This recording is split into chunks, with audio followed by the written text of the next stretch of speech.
여러분 한 주간 잘 지내셨나요?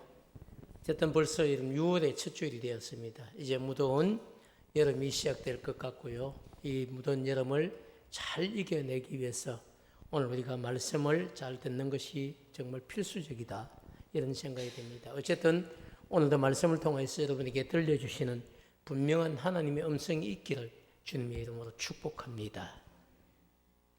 오늘 우리가 전할 설교 제목은 회복을 약속하신 하나님, 이런 제목입니다.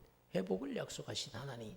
그래서 회복이라고 하는 단어를 여러분 잘 아시겠지만 이 회복이라고 하는 단어를 국어사전에서 한번 찾아보면 이런 뜻을 가지고 있습니다. 원래의 좋은 상태로 되돌림, 그리고 원래의 상태를 되찾음. 이 두 가지 의미가 다 비슷한데요. 이전에 좋았던 그 상태로 되돌려 주시겠다. 이게 회복입니다. 몸도 마찬가지. 건강을 잃어버렸으면 건강을 회복시켜 주시겠다. 또 관계가 무너져 버렸으면 관계를 회복시켜 주시겠다. 뿐만 아니고 또 이렇게 직장도 마찬가지고 생업도 마찬가지고 이전에 정말 좋았던 때, 그때를 하나님이 되돌려 주시겠다. 또 그 원래의 그 상태를 되찾게 해주겠다. 이게 여러분 오늘 성경이 이야기하고 있는 회복이라고 하는 분명한 의미입니다. 그래서 오늘 저는 예레미야 33장의 이야기를 통하여서 여러분에게 회복에 대한 약속, 하나님이 회복에 대한 약속을 주셨다는 사실을 말씀드리면서, 하나님이 예레미야 선지자에게만 회복의 약속을 하신 것이 아니고요, 성경을 통해서 곳곳에 회복의 분명한 약속을 하나님이 하고 계십니다.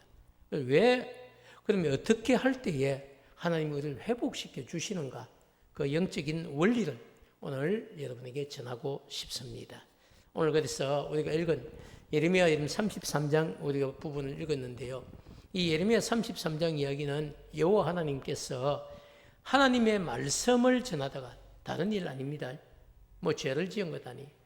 여호와 하나님께서 하나님의 말씀을 전하다가 시위대 뜰에 지금 갇혀있는 예레미야 선지자에게 회복에 대한 약속을 주고 있는 말씀입니다. 오늘 우리가 읽은 본문이 그런 얘기예요. 하나님이 예레미야를 찾아가서 예레미야가 내가 네 입에 준 말씀을 전하다가 네가 갇혀있다 지금. 그렇지만 내가 너를 그곳에서 꺼내주겠다는 약속입니다. 뿐만 아니라 꺼내주는 것뿐만 아니라 내가 너를 통하여서 네가 속한 나라가 어떻게 회복될 건지 너에게 들려주겠다 약속을 하고 계시는 본문이 오늘 본문이죠. 그래서 우리가 이 이야기를 좀 더 쉽게 이해하기 위해서는요, 역사를 조금 이야기해야 되는데, 예레미야 선지자는 여러분 BC 627년, 기원전이죠.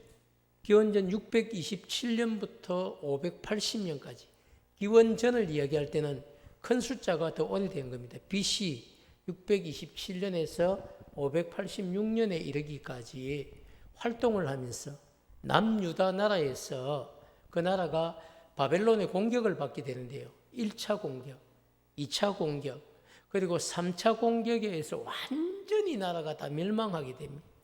아예 없어지게 되는 겁니다. 그런 장면을 직접 눈으로 목격했던 사람이 누구냐? 예레미야 선지자입니다. 그래서 정말 구약 성경에 나타난 어떤 선지자보다 여러분 조국 자신의 남유다의 앞날을 바라보면서 가슴 아파했던 선지자가 누구냐? 바로 예레미야 선지자. 왜? 그냥 예언만 한 것이 아니고요. 대부분의 구약의 선지자들은 예언만 하고, 그리고 300년, 400년, 500년, 600년 뒤에 일어날 일 예언만 한 거예요. 그런데 예레미야 선지자는 20년 뒤에 일어날 자신의 생애에서 자기의 눈으로 목격하게 될 일을 예언을 했다는 겁니다. 그래서 여러분 참 가슴이 아파요. 왜냐하면 행복한 예언을 해야 여러분 자신도 힘이 나고 듣는 사람들도 힘이 날 것 아닙니까? 근데 예레미야 선지자가 했던 예언은 행복한 예언이 아니었어요. 예레미야 선지자는 바벨론이 남유다 나라를 침략해 오기 약 20년 전부터 하나님으로부터 소명을 받고 그리고 남유다 나라와 예루살렘의 심판과 멸망을 선포를 했어요. 20년 전부터 남유다 나라가 멸망할 거예요. 여러분 그것도 한 번, 두 번도 아니고요. 20년 전부터 계속 20년이 지났어요. 남유다 나라가 멸망할 거예요. 남유다 나라가 멸망할 거예요. 이렇게 견고한 예루살렘 성읍이 멸망할 것이다. 이런 예언을 했다는 이야기. 자, 여러분. 예레미야 선지자가 선포했던 이 메시지를 정확하게 정리해 보면요. 유다 민족의 죄가 극에 달했기 때문에 이 유다 백성들, 유다 민족의 죄가 하나님이 보시기에 이제 말릴 수 없는 극에 도달했기 때문에 그래서 하나님이 처방전을 내린 것이죠. 북방에 한 민족, 그때 신흥 제국이 어디냐면 바벨론 제국이. 이 바벨론 제국이 내려와서 쳐들어와서 유다 나라와 예루살렘을 무너뜨리게 될 것이다. 이 예언을 했다는 겁니다.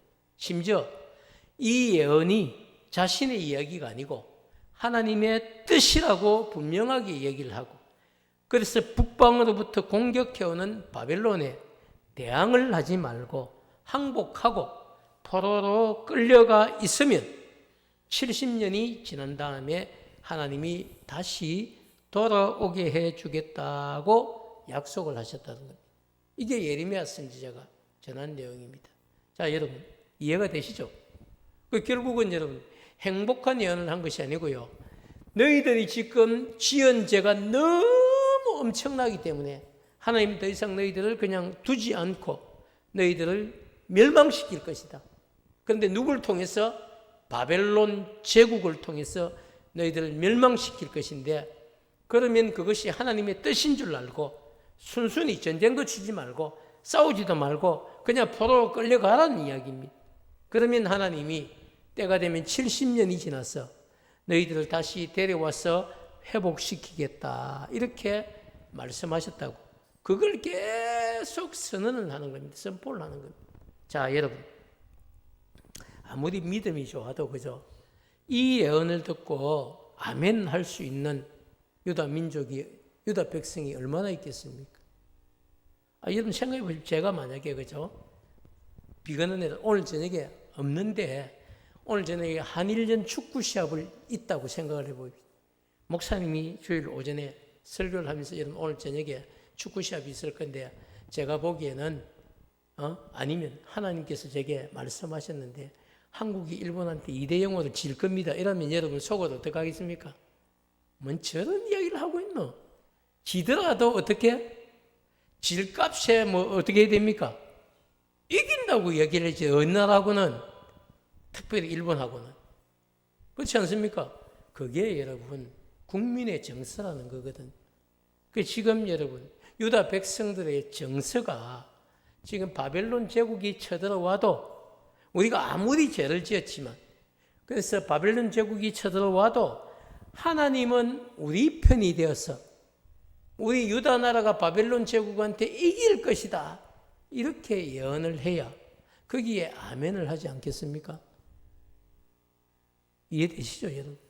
그런데 예레미야 선지자는 그렇게 거짓 예언을 백성들을 바라보면서 거짓 예언을 할 수가 없었다는 거죠. 그래서 하나님이 자기 입에 주신 그대로 바벨론 북방에서부터 한 민족이 내려올 것이다.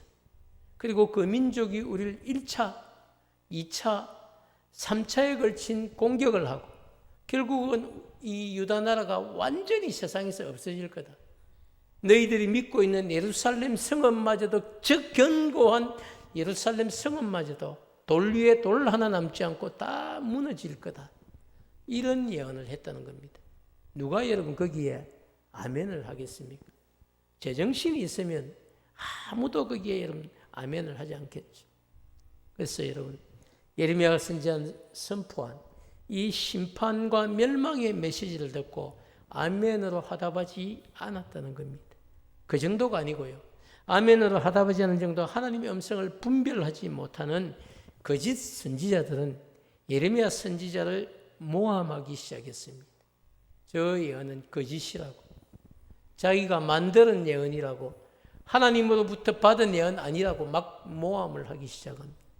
뿐만 아니고 또 어리석은 백성들은요, 예레미야 선지자를 향해서 지금까지 존경했는데 이 예언 때문에 예레미야 선지자에게 등을 돌려버렸습니다.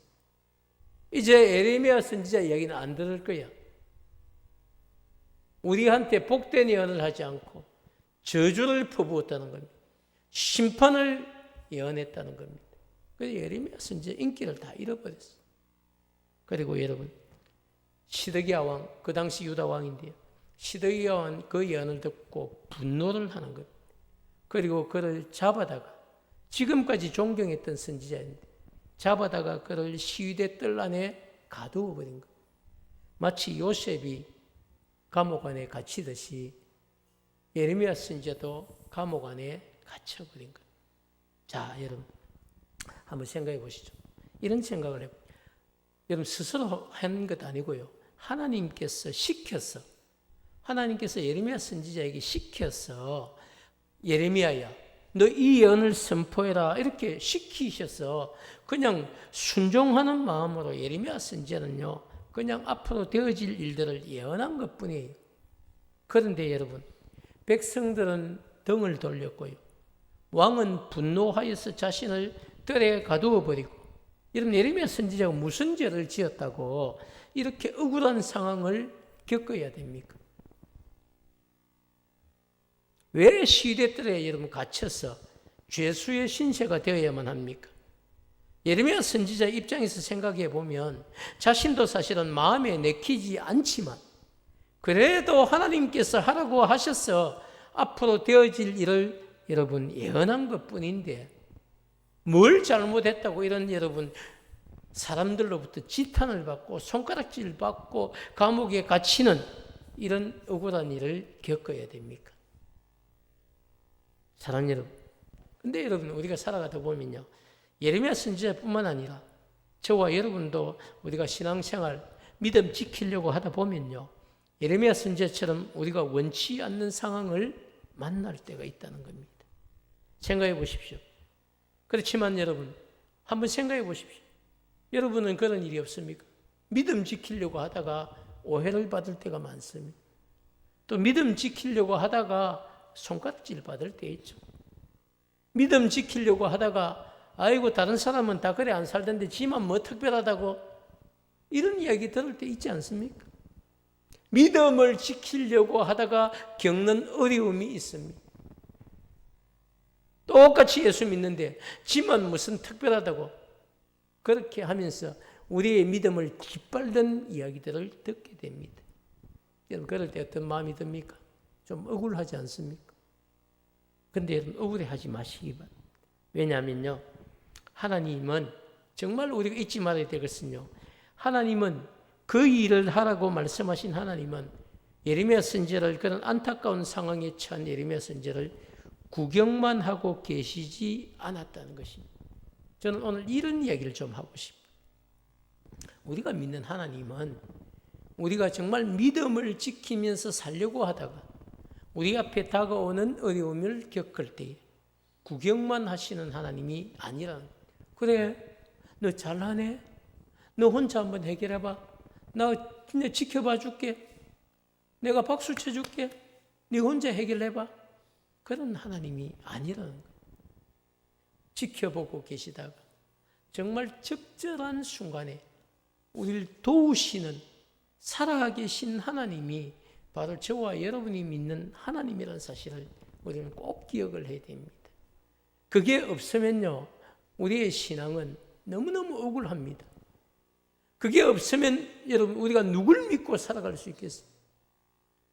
그게 없으면 여러분 우리가 무슨 힘이 있습니까? 하나님이 우리를 도와주실 것이라고 하는 분명한 확신이 없으면, 또 그런 간증이 없다면 우리가 여러분 무슨 힘으로 신앙생활을 합니까? 예레미야 선지자는 지금 억울하게 감옥에 갇힌 거예요. 아무도 여러분 그를 도와줄 사람은 이제 없습니다. 동료였던 선지자들은 예레미야를 손가락질하고 욕을 하기 시작합니다. 백성들은 어제까지 존경했지만 오늘 등을 돌렸습니다. 자신들의 입맛에 맞는 예언을 안 했거든. 심지어 왕마저도 어제까지 존경했던 이 선지자를 감옥에 가두고 분노하고 있습니다. 아니 어떻게 그런 예언을 할 수가 있냐고. 네, 여러분 누구의 잘못입니까? 예레미야 선지자의 잘못입니까? 아니지 않습니까? 하나님이 그렇게 예언하라고 시킨 것이고요. 예레미야 선지자는 자신 역시도 그것이 마음에 별로 들지 않지만 하나님이 하라고 하시니까 거부할 수 없는 거지. 해야만 하는 것 아닙니까? 그래서 선포를 했는데 그게 모든 사람들의 마음을 갈기갈기 어떻게 보면 찢어놓은 거죠.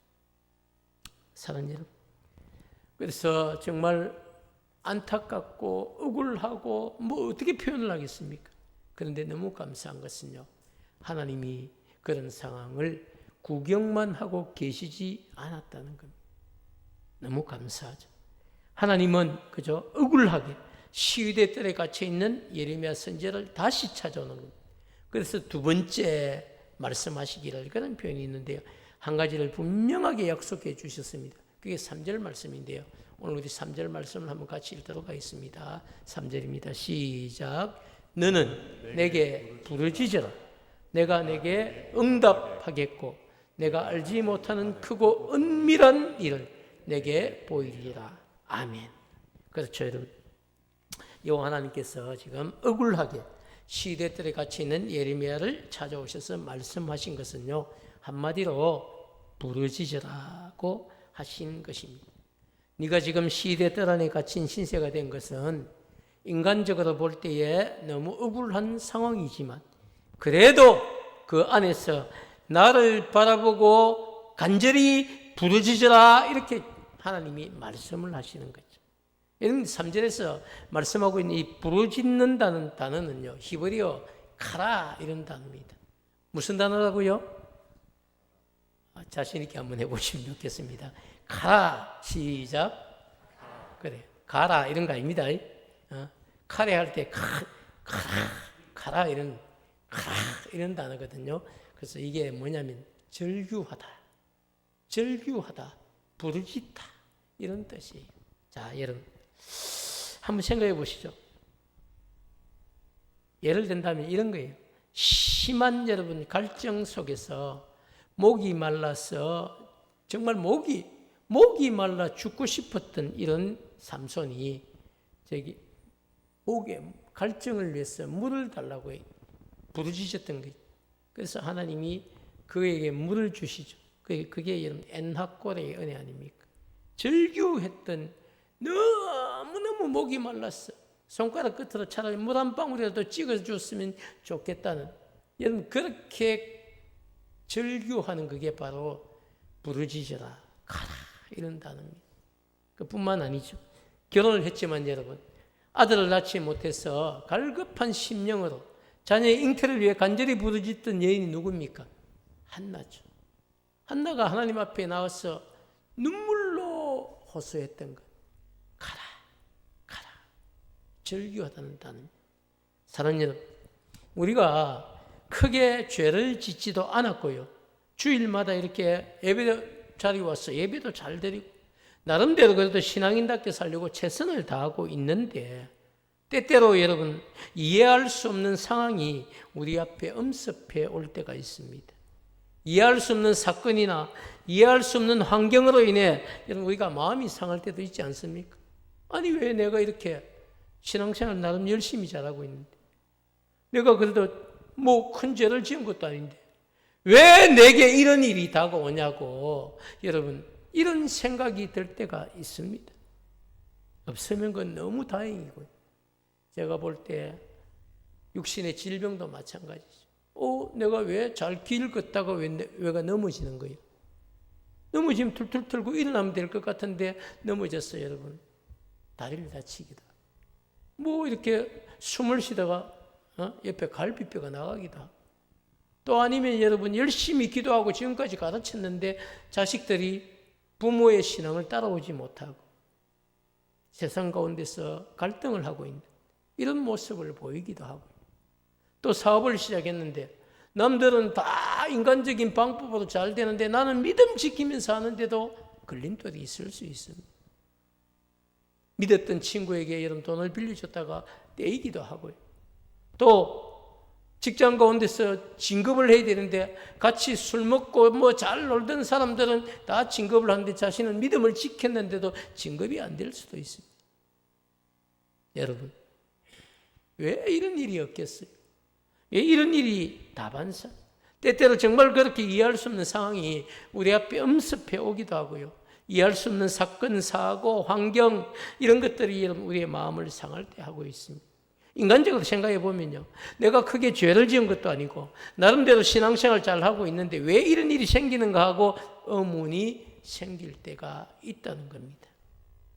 그렇지만 여러분, 오늘 본문은 그런 상황이 내 앞에 다가왔을 때 가만히 넋을 놓고 원망만 하고 낙심만 하고 그렇게 있지 말라는 겁니다.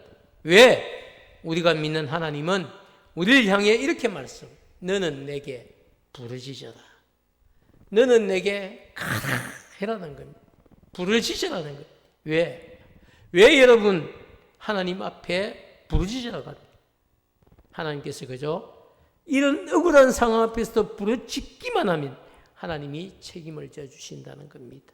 하나님은 우리의 이런 상황을 보시고 우리가 하나님을 믿고 부르짖으면 그런 우리의 믿음을 보시고 반전의 은혜를 여러분 베푸시겠다는 것이 오늘 본문의 약속이기 때문입니다.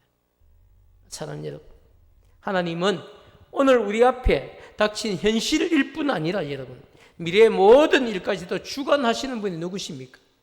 살아계신 하나님이시죠. 사랑하는 여러분, 우리가 믿는 하나님은 어제와 오늘의 일뿐 아니라 앞으로 다가올 내일의 일까지도 주관하시는 분이 우리가 믿는 하나님이십니다. 여러분, 이렇게 내일 일까지도 주관하시는 우리 하나님께서 시위대 뜰에 갇혀있는 예레미야 선지자를 향해 부르짖기만 하면 반드시 주시겠다고 약속하신 약속 3가지가 있습니다. 그 첫 번째가 뭔지 우리 한번 같이 읽어볼 텐데요. 첫 번째 약속이 6절에서 9절 말씀 안에 다 그대로 나타나 있습니다. 한번 그걸 깨닫고 한번 읽어보면 좋겠습니다. 6절부터 읽습니다. 시작. 그러나 보라, 내가 이 성읍을 치료하며 고쳐 낫게 하고 평안과 진실이 풍성함을 그들에게 나타낼 것이며 내가 유다의 포로와 이스라엘의 포로를 돌아오게 하여 그들을 처음과 같이 세울 것이며 내가 그들을 내게 범한 그 모든 죄악에서 정하게 하며 그들이 내게 범하며 행한 모든 죄악을 사할 것이라.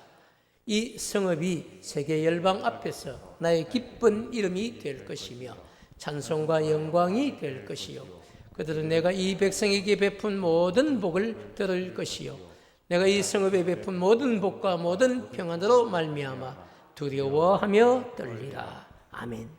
여러분, 이 첫 번째 약속은 폐허가 바벨론의 여러분 공격에 의해서 1, 2, 3초 공격에 의해서 이미 폐허가 되었거든요. 70년 동안 아무도 그 성읍을 돌아볼 사람이 없습니다. 그런데 하나님이 말씀하시죠. 폐허가 된 이 성읍을 치료하여 고쳐 낫게 하실 것이고 유다와 이스라엘의 포로 끌려갔던 모든 포로들을 다시 돌아오게 하실 것이며 이 성읍이 다시 하나님의 기쁜 이름이 되며 찬송과 영광이 되게 해 주시겠다고 말씀하셨다는 겁니다. 한마디로 이야기하면 여러분, 포로 기한에 대한 약속입니다. 너희들이 끌려갔지만 뭐 하게 할 것이다? 포로로 끝까지 사는 것이 아니라 너희들이 돌아오게 해 주시겠다 약속을 합니다. 이 약속은 여러분, 당시의 남유다 백성의 어떤 상황으로서는 기적과 같은 약속이 이루어질 수 없는 겁니다. 나라가 다 멸망한데 어떻게 돌아옵니까? 그렇지 않습니까? 그런데도 불구하고 하나님은 이 약속을 이루어 주시겠다고 분명하게 말씀을 하셨습니다. 두 번째 약속이 뭘까요? 두 번째 약속은 여러분 10절에서 11절 말씀에 다 나타나 있습니다. 한번 우리 같이 읽어볼까요? 시작. 여호와께서 이와 같이 말씀하시니라.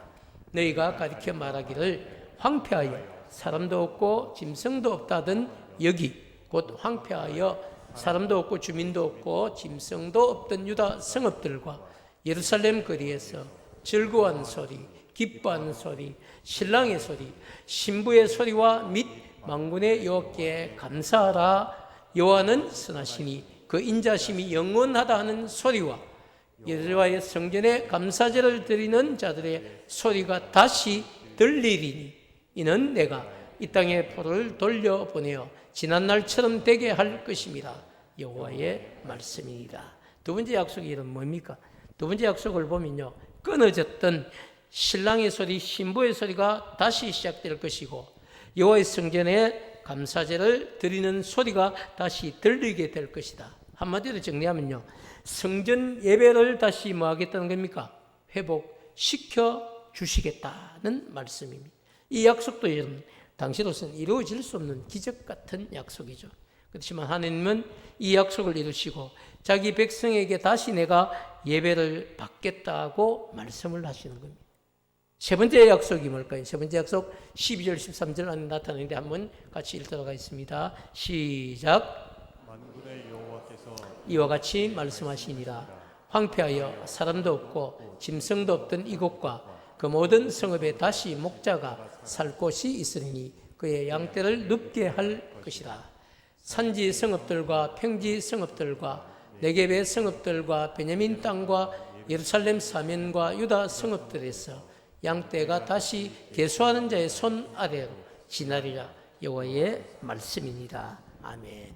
자, 여러분 무슨 얘기입니까? 한마디로 정리하면요, 남유다 나라에 평화와 안정을 다시 주어서 이전처럼 풍성한 나라가 되게 해주시. 땅의 작물들 그리고 가축들 이전보다 더 풍성하게 해 주시겠다는 것이 세 번째 약속입니다. 자, 여러분 우리 머리가 좋으니까 그죠? 세 개 기억하시겠죠? 첫 번째 약속이 여러분 뭐였습니까? 포로에서 돌아오게 해 주시겠다. 두 번째, 돌아온 그 포로들이 뭐 하게 해 주시겠다? 예배할 수 있게 해 주시겠다. 세 번째는 뭡니까? 너희들이 살고 있는 그 땅을 풍성하게 하나님이 풍요로운 나라가 되게 해 주시겠다. 이 약속입니다. 자, 여러분 하나님 앞에 나와서 여러분 부르짖는 기도는요, 우리가 어떠한 상황에 처해 있다고 하더라도 그 상황에서 벗어나게 해 주시는 것은 물론이고 그런 상황 가운데 기적과 같은 여러분 축복을 가져주는 통로가 뭐냐? 바로 기도입니다. 사랑하는 여러분, 저는 그래서 오늘 강조하고 싶은 게 바로 그런 기도입니다. 회복을 약속하신 하나님께서 제일 먼저 하라고 하는 게 뭡니까? 가라합니다. 기도예요. 무슨 기도입니까, 여러분? 부르짖는 기도예요. 그래서 사람들이 그죠? 막 부르짖는 기도하니까 부르짖는 기도가 또 뭔지, 아이고 난 조금만 부르짖어도 목이 확 가는데 이렇게 생각하시는데요. 부르짖는 기도가 그런 뜻이 아닙니다. 여러분, 그래서 부르짖는다고 막 여러분 우리가 고함을 치고 소리를 내야 되는 것은 아닙니다. 간절히 기도한다, 여러분 가라 한다, 이런 것은요, 그 원어적인 의미를 보면요, 이런 거예요. 하나님이 도와주시지 않으시면 나는 다른 방법이 없습니다. 하나님의 약속을 믿고 하나님만 바라고 지금의 환경을 내가 감당하고 있겠습니다. 그런 여러분 간절한 마음으로 올리는 기도가 뭡니까? 그게 부르짖는 기도예요. 히브리어 카라라고 하는 단어는요, 그런 의미를 간절함이에요. 간절함. 뭐 물론 스타일에 따라서 그죠? 주여! 뭐 이렇게 할 수도 있겠죠. 그렇지 않습니까? 그건 뭐 틀린 것 아니에요. 근데 어떤 사람은요, 주여 그렇게 못해요. 어떻게 합니까? 눈물만 톡톡 흘리는 간절함도 있어요. 기도만 하려고 하면 눈물이 나오는 분들이 있죠. 아버지, 저는 정말 연약합니다. 저와 함께 해주십시오. 여러분, 그게 여러분 간절한 기도.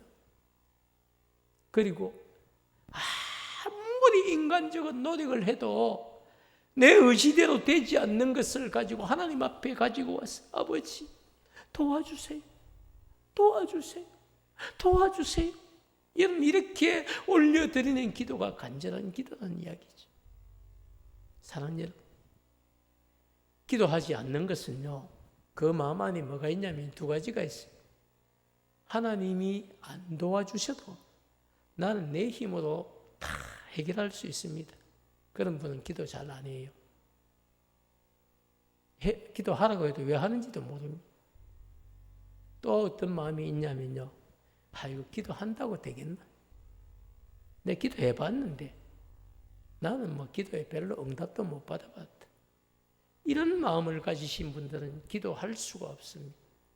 그렇지만 여러분, 정말 겸손하게 나를 다 내려놓고 아버지 도와주시지 않으시면 전 살아갈 수 없습니다. 하나님이 도와주셔야 돼요. 하나님의 일하심을 보고 싶습니다. 여러분, 이런 마음으로 올려드리는 기도가 간절한 기도, 부르짖는 기도. 사랑하는 여러분, 그렇기 때문에 여러분, 우리가 정말 하나님 앞에서 부르짖는 기도가 있기를 축복합니다. 여러분, 오늘이 6월의 첫 번째 주일입니다. 제가 목회를 하면서 여러분 1년을 돌아보거든요. 1년을 돌아봤을 때 12달 중에 영적으로 무너지기 제일 쉬운 계절이 언제냐? 6월입니다. 1, 2, 3월 달까지는요, 그냥 새해니까 열심히 달려와요. 그리고 4월과 5월이 되면 이런저런 교회 행사들이 있고 가정의 달까지 다 지납니다.